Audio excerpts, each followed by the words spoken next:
Du Maroc aux monarchies du Golfe, que reste-t-il du fameux printemps arabe? C'est le grand angle ce samedi.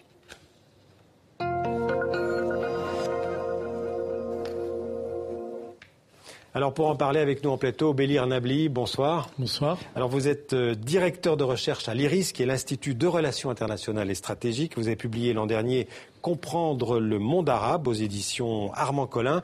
Dans quelques instants, nous rejoindrons aussi par Skype nos correspondants Alexandre Bouchianti au Caire et Thibaut Cavaillès à Tunis. Mais d'abord, Bélir Nabli, une question pour vous très, très générale. Est-ce qu'on peut encore parler aujourd'hui de printemps arabe? Est-ce que cette expression qu'on a utilisée à tort et à travers a du sens?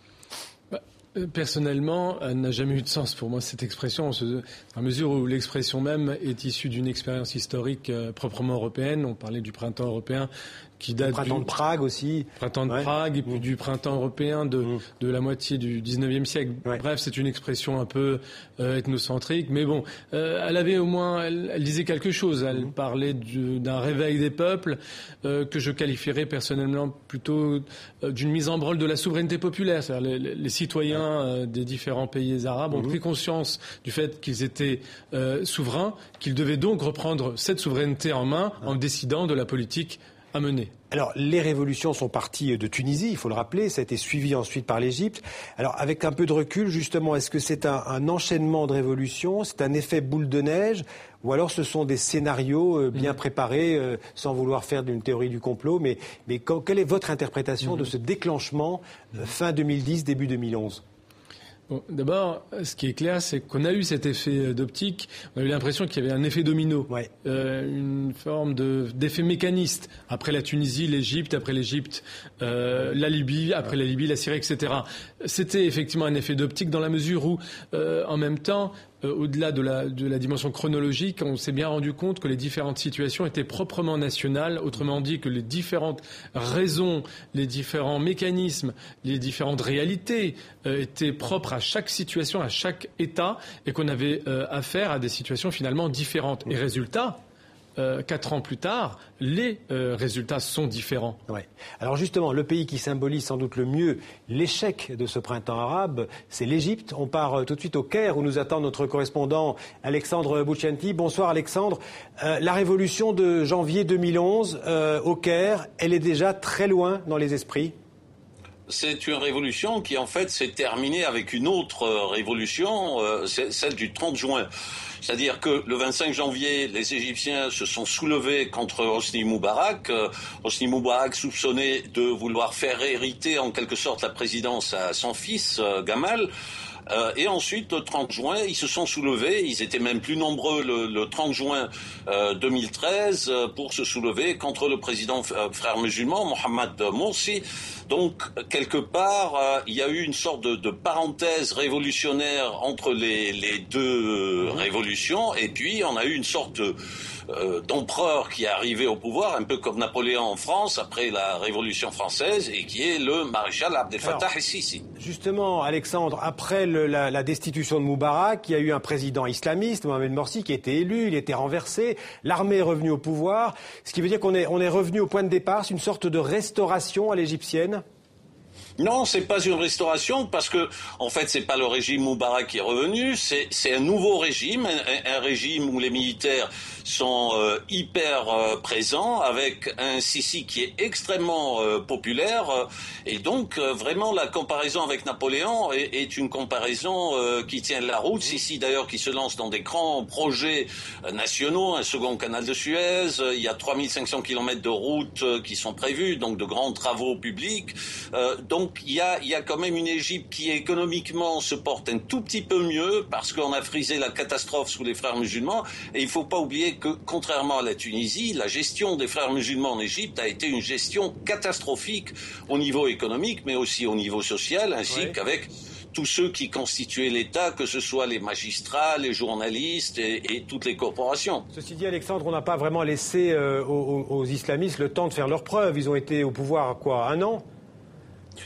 Ils ont été au pouvoir un an, mais entre-temps, l'Égypte avait frisé le 30 juin, la guerre civile. On avait deux camps qui étaient prêts à s'affronter armes au poing, et donc on était vraiment au bord d'une catastrophe. De plus, l'économie égyptienne était au bord du gouffre, et il y avait plus d'essence, il y avait des coupures d'électricité, etc. Donc il y avait un vrai problème qui a poussé des millions d'Égyptiens dans la rue. Alors, est-ce que ça a été manipulé par l'armée ou pas? Les questions se posent. Pour l'instant, on n'a pas de réponse claire. Mais il est incontestable qu'il y a eu un échec total des frères musulmans quand ils ont pris le pouvoir. Merci beaucoup Alexandre en direct du Caire. Merci d'avoir été avec nous. Justement, une réaction sur cette révolution égyptienne. Vous avez hésité, vous n'avez pas l'air tout à fait d'accord sur l'analyse. C'est l'analogie avec Napoléon. Sissi n'a pas pour projet de réaliser le projet révolutionnaire des libéraux de la place Tahrir, contrairement à Napoléon qui a toujours assumé l'héritage des révolutionnaires de 1789. Je veux dire par là que Sissi aujourd'hui met en prison également les libéraux qui ont fait la révolution de 2011. On peut dire que la jeunesse, le peuple, une partie en tout cas du peuple égyptien s'est fait voler sa révolution? D'une certaine manière, ceux qui ont fait la révolution de janvier-février 2011 ont été deux fois spoliés. Une première fois par les islamistes qui ont finalement été très opportunistes en raflant la mise à l'occasion de la case électorale. C'est-à-dire qu'ils ont joué le jeu des élections électorales, ils ont fait jouer le rapport de force quantitatif, numérique, ils ont gagné. Et puis la contre-révolution militaire menée par Sissi, finalement, a une deuxième fois spolier finalement l'envolée lyrique, l'envolée révolutionnaire de 2011 et désormais, après avoir été soutenu par les libéraux, il est mis en prison. Alors, le contre-exemple du printemps arabe réussi, c'est la Tunisie. C'est le seul pays où le printemps arabe, dont je disais, a réussi. Thibaut Cavaillès est avec nous depuis Tunis. Alors, il n'est pas avec nous. Alors, justement, pourquoi? Alors, on va essayer de retrouver tout à l'heure Thibaut Cavaillès à Tunis. Pourquoi, selon vous, Bélir Nabli, la Tunisie a réussi là où l'Égypte a échoué? Pourquoi cette révolution, ce printemps arabe, a réussi à Tunis? Disons qu'en Tunisie, ce qui a été décapité au moment de la révolution, c'est deux clans familiaux. Pas une institution, pas l'institution militaire, qui n'était pas aussi forte qu'en Égypte. Ouais. Et par conséquent... Donc déjà, faiblesse relative de l'armée tunisienne. Donc qui n'a pas pu faire face ou tenter de contrecarrer la révolution et la transition. Au contraire, l'armée tunisienne a joué le jeu de la révolution, puis de la transition. Peut-être aussi un niveau politique et économique plus élevé en Tunisie par rapport à la situation égyptienne? Une classe moyenne plus importante, et donc animée par une aspiration aux valeurs démocratiques plus forte, donc une capacité finalement à jouer le jeu de la transition. On va directement à Tunis où Thibaut Cavaillès est là avec nous, je pense. Thibaut, oui, je suis là, Xavier. Votre analyse sur la réussite, en tout cas jusqu'à aujourd'hui, de cette révolution, de ce printemps arabe tunisien? Oui, vous faites bien de préciser jusqu'à aujourd'hui parce qu'ici, quand même, on entend des gens qui ne parlent pas de réussite et qui ont même peur de l'avenir avec la victoire aux législatives de ce qu'ils appellent les anciens du RCD, l'ancien régime. Donc, pour l'instant, certains pensent qu'on n'a pas encore réussi cette transition, mais c'est vrai que comparé aux pays voisins, comme vous le dites, ça va beaucoup mieux. Alors, moi, je pense que déjà, on peut parler d'un petit pays qui est assez homogène, finalement, un pays uni, malgré certaines différences. Le système tribal que l'on connaît en Libye, mais ici n'a pas la même force.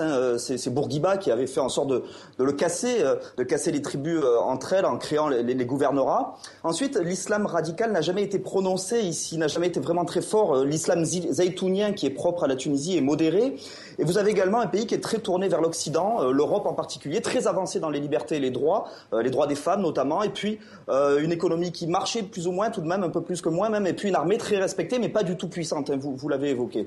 On peut dire en Égypte comme en Tunisie d'ailleurs que l'échec du printemps arabe c'est un peu la défaite des frères musulmans, ça c'est très net en Égypte, et aussi d'Ennahda en Tunisie. On va à Tunis et puis je vous repose la question. Oui Thibaut. Ennahda, écoutez, c'est vrai que Ennahda a dû mettre de l'eau dans son thé, si je puis me permettre, et a compris qu'elle ne pourrait pas ici, en Tunisie, imposer un changement de société trop radical. Elle a accepté très vite de ne pas imposer la charia dans la Constitution. Elle a même accepté de céder le pouvoir après l'assassinat de Mohamed Brahmi, un député d'opposition, et le blocage politique qui a eu lieu à l'époque.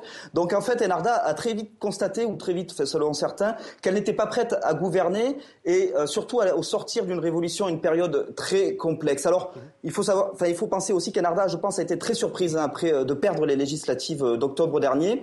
Aujourd'hui, elle aimerait partager le pouvoir avec les vainqueurs, ses ennemis de toujours, depuis sa création de Nida Tounis.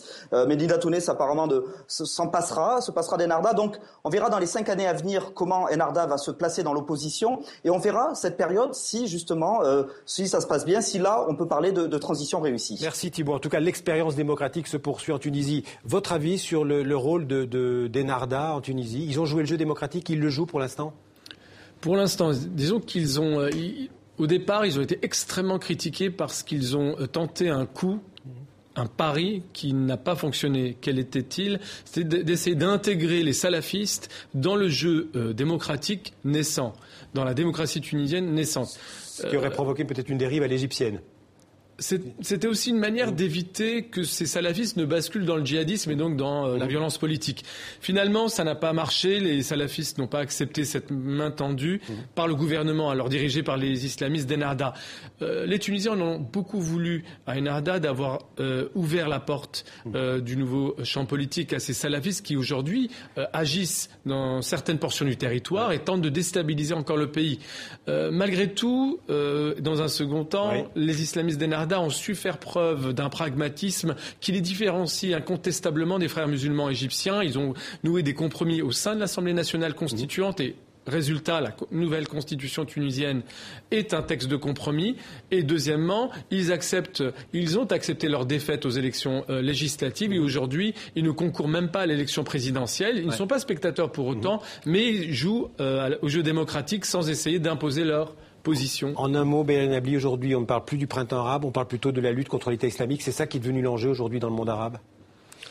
Dans le monde arabe, la question qui reste d'actualité, c'est la question du mode de développement économique et la question de la position ou du rapport à l'islam dans la société moderne, y compris arabe. La question de comment on fait pour être à la fois une société musulmane et une société politique qui tend vers la démocratie, c'est une question à laquelle tous les régimes sont confrontés. Merci beaucoup, Berin Habli, d'être venu en direct sur le plateau du 64 minutes. Merci d'avoir été avec nous.